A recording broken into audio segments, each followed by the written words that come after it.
Good day, welcome to Mr. Yohane Prapol. So ito po yung ating unit na WE High Kappa T-Rex 5.1 color silver. May magwell na din po yan.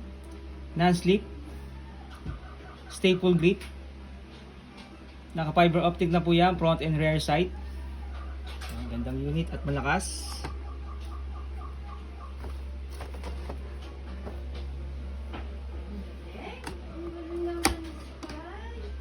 Next, yung ating AW Custom na Glock 17 DX0101. Naka fiber optic na po yan, front and rear sight. Yan, so may butas siya dito sa slide. Naka magwell na din po yan. Then skeletonized grip. Yan. Then may mga markings yan.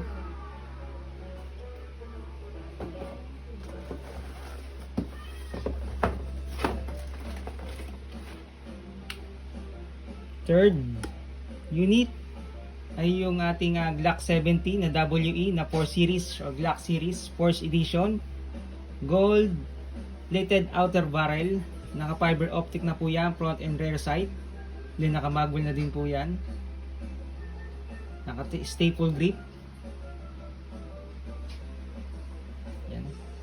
Gandang unit nito. Pang ATS.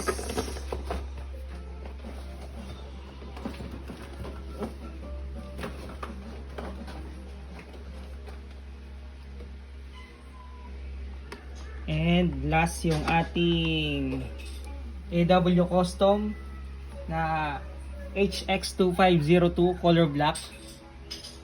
Yan, so skeletonized yung grip and yung kanyang slide. Naka fiber optic yung kanyang front sight, yung rear sight niya ay ghost ring.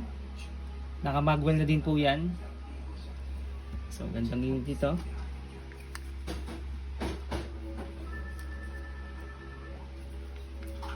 Thank you.